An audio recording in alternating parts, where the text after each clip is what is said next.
From early on in his life, Bobby wanted to express his creative side. He attended McGill University's engineering program where he developed an interest in musical theatre. Bobby then moved to Toronto in 1995 to work for Bombardier and at the same time created his own theatre company named Markham Thespian Society. Next, Bobby graduated McMaster University with his MBA, creating an outlook he uses in his business to this day. Making a difference and creating positive change. It's about getting things done and getting rid of everything else that doesn't contribute. It's about encouraging, enabling, and empowering every volunteer. It's about reinforcing core values, articulating vision, and setting people free. Powerful stuff. His philosophy makes him stand out as a motivational speaker, a career direction he chose after being a brand manager at Kraft Canada. In 2006, Bobby created Leal, training people in leadership and professional development. He's participated in 4 TEDx talks in Canada. Here in the studio is Bobby Umar.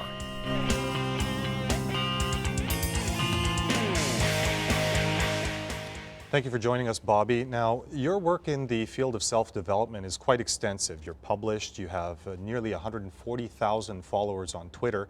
You also worked on the Dove Self-Esteem Fund. Now, what is your perspective on the correlation between the relationship one has with themselves as well as self-esteem? I think it's a huge relationship. Our self-esteem is a big part of defining how we feel about ourselves and affects our self-confidence, and how we feel about ourselves and how we love ourselves will ultimately project itself and manifest on how we behave with other people, whether it's in our personal lives or our professional lives.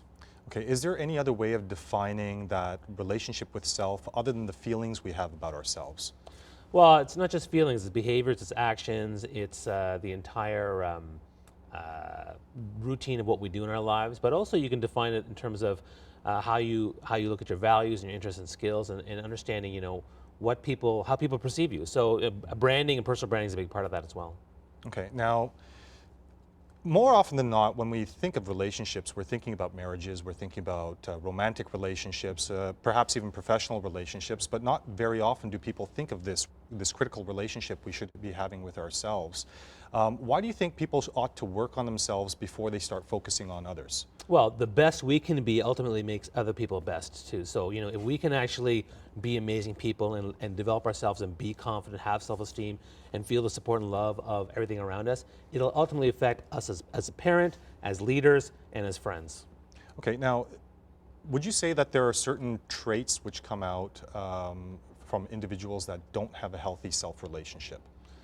Yeah, there's lots of awkwardness, or they doubt themselves, or they second guess themselves, they apologize a lot. There's all these different, things you can look at when you're having a conversation with somebody to see how they hold themselves up in a conversation, how they behave, what kind of words they use.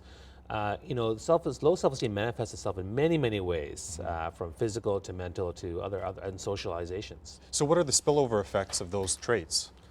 What do you mean by that? So professional relationships, for example. Well, again, the more you behave and act a certain way, it starts to become noticeable. And that's what branding is. The personal brand is, what do people say about that person when they're not in the room? So if you're someone who's always apologizing a lot, everyone will say, oh, that person, they always apologize a lot. I guess they don't feel very good about themselves. So it starts to manifest that brand in other people, and people start to have that feelings about you. And sometimes they'll respond to you in those ways that also makes it worse.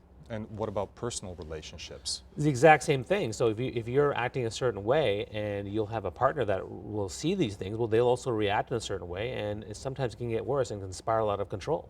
Okay. And now, from your experience, what are the best steps to take for somebody wanting to develop a healthier self-relationship?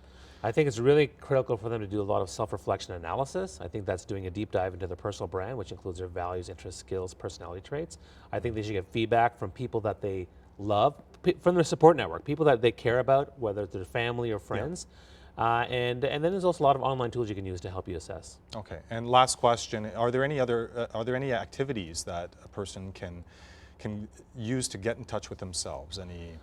Well, aside from a reflection, there's things you can do like, going for long walks, and long walks in the woods are a great way, or finding out what is it you love about nature. Nature's a great connector to ourselves, because we start to see ourselves beyond who we are individually, but also where we fit in the grand scale of the universe. And when we start seeing ourselves in that light, we start to appreciate a little bit more about our beauty and our love for who we are and how we can make a positive impact in the world.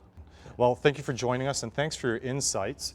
You can check him out on Twitter at RayhanBobby or his website at www.rayallen.com. Stay with us. Up next, we have Why Marriages Fail.